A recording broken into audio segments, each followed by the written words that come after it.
आज या ठिकाणी अकोले तालुका शिवसेनेच्या वतीनं युवा सेनेच्या वतीनं या ठिकाणी या मतदारसंघाचे भाडखाऊ खासदार त्याचा जाहीर निषेध करण्यासाठी या ठिकाणी आमचे सर्व शिवसैनिक उपस्थित आहेत. मित्रहो, याला पहिल्यांदा त्याच्या पाठीवर उद्धव साहेबांनी हात ठेवला आणि हा खासदार झाला. हा खासदार झाल्यानंतर याने मतदारसंघामध्ये आपला माणूस आपल्यासाठी, आपला माणूस आपल्यासाठी याने घरोघर घराघराची पूजा केली. परिणाम हा दिल्लीला गेल्यानंतर याला सत्तेची ऊब लागली आणि ती ऊब लागल्यानंतर या माणसाने पुढच्या इलेक्शनला गद्दारी केली. गद्दारी केल्यानंतर आणि त्याला परत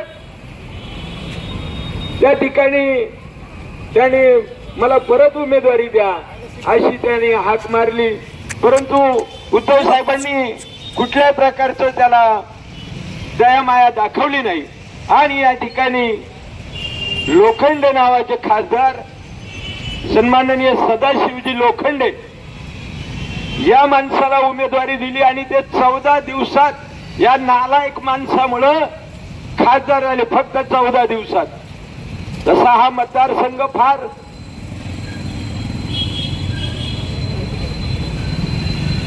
आता काय बोलावं, आता बोलावं की नाही अशी परिस्थिती झालेली आहे. कारण परिस्थिती अशी आहे की आमच्या समोर पोलीस उभे आहेत. पोलीस कुणाचे आहेत?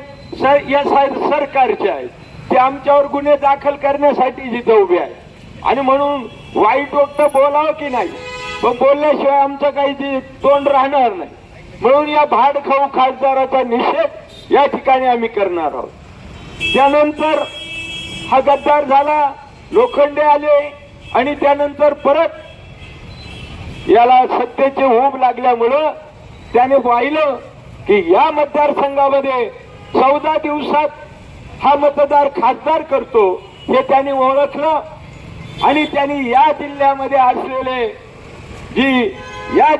असलेला जो जिल्हा प्रमुख होता त्याची टोळी सक्रिय केली आणि त्या टोळीनं सन्माननीय आम्ही बबनराव नानांचं तिकीट मागत होतो. बबनराव नानांचं तिकीट मागत असताना या टोळीला या महाशयाने काय केलं काय माहित नाही, परंतु याने काहीतरी मलिदा दिला आणि त्या मलिद्याच्या पोटी या माणसाने या जिल्ह्यातल्या जिल्हा प्रमुख रावसाहेब ठेवरेने या ठिकाणी त्याला तिकीट मिळवून दिलं आणि त्या तिकिटाच्या माध्यमातून हा खासदार झाला. साईबाबाची शपथ घेऊन सांगितलं. इकडे ज्या वेळेला त्याचा पक्षप्रवेश झाला शिर्डीमध्ये, शिर्डीच्या प्रवेशाच्या वेळेला ज्या वेळेला हा उद्धव साहेबांशेजारी बसला होता, याला पश्चाताप झाला होता की मी साईबाबांची शपथ घेऊन आणि पुन्हा या ठिकाणी शिवसेनेमध्ये प्रवेश करतोय.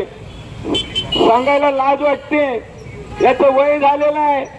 वय झालेला हा उडालेला बल्ब हा चड्डीत मुतला स्टेजवर. पत्रकारांनी त्याची तेवढी जागा फिक्स केली, ती व्हॉट्सअपला दाखवली. अहो, इतका हा नीच माणूस आहे, इतका नीच आहे की या माणसाने याच्या वाढदिवसामध्ये बाया नाचवल्या. हो, छत्रपतींचा हा इतिहास नाही. छत्रपतींचा हा इतिहास नाही. छत्रपतींचं नाव घेतो, छत्रपतींची शपथ घेतो, साईबाबांची शपथ घेतो. यापूर्वी आमचे शिवसेनेचे जिल्हा प्रमुख शिवाजी राजे धुमाळ यांनी नंतर मधुकरराव पिचड, आदरणीय मधुकरराव पिचड यांच्या पक्षात प्रवेश केला.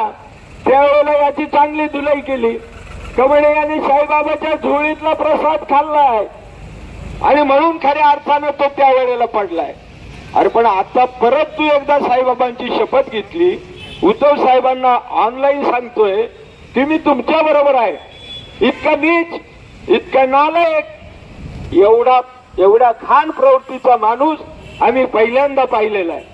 आणि म्हणून खऱ्या अर्थानं या महाराष्ट्रामध्ये एवढा मोठा उद्रेक आहे. मनामध्ये प्रत्येक माणसाच्या मनामध्ये या लोकांबद्दल उद्रेक निर्माण झालेला आहे.